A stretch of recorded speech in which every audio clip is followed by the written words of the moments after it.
wings shimmered like dew-kissed glass, and her hair glowed faintly like the last golden leaves of autumn. Every year, when the winds grew sharp and the trees whispered of snow, the fairies would retreat to their sacred trees and slumber until spring returned. But this year, something was wrong. As the stars wheeled overhead and frost curled across the ferns, Marigold found that she could not sleep. Her eyes fluttered shut, but her mind buzzed with restless thoughts.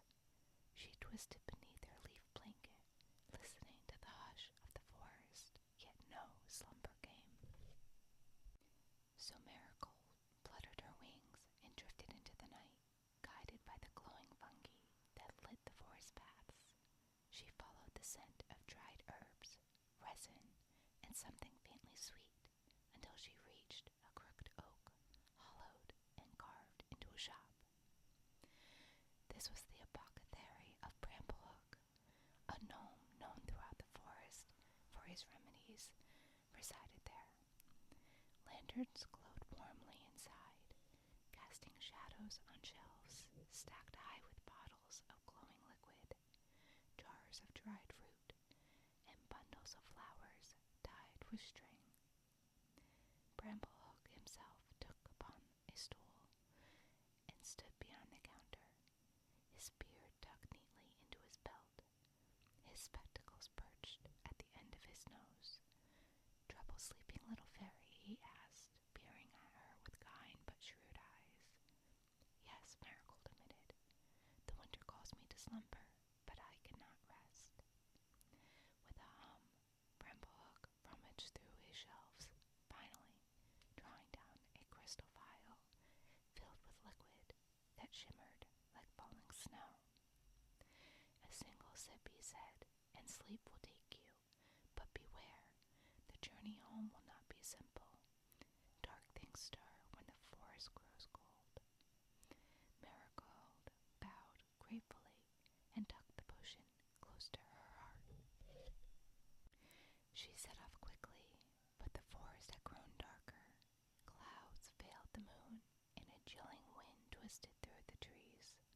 The branches creaked like old bones.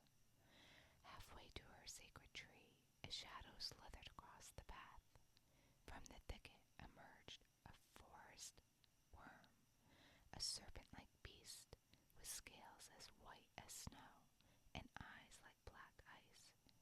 Every fairy feared this creature, for in the long hunger of winter it hunted them for their warmth and magic. "Well, well," hissed the worm, its voice as cold and cracked stone. "If Barry, wandering alone and carrying something precious, hand it over, little one, and perhaps I'll let you live." Marigold's wings trembled, but she stood tall. "You will not have me," she whispered. The worm lunged, snapping its jaws. Marigold darted into the trees, weaving between the branches, her wings flickering like sparks. The worm crashed after her, its body sliding over the roots and snow. Marigold remembered the glimmering fungi that lined the forest paths. She swooped low, brushing her fingers across them, and they flared to life with brilliant light. The worm screeched, recoiling. Its icy eyes despised brightness. Thinking quickly, Marigold darted from the mushroom to mushroom, creating a glowing trail that blinded and confused the beast. "It's too bright," it hissed, thrashing in rage. With a final burst of speed, she soared upward, climbing higher and higher until she reached the great hollow of her sacred tree. Hidden in the branches, far above the forest floor, the worm could no longer follow. Below, its angry hisses faded into the winter night. Breathless but safe, Marigold curled inside the hollow, the snow drifting softly outside. She pulled the vial from her pouch, uncorked it, and drank the shimmering potion. Warmth spread through her like a blanket, and her eyes at last grew heavy. As the forest sighed beneath its winter cloak, Marigold whispered a promise to herself. "I will dream of spring," she said.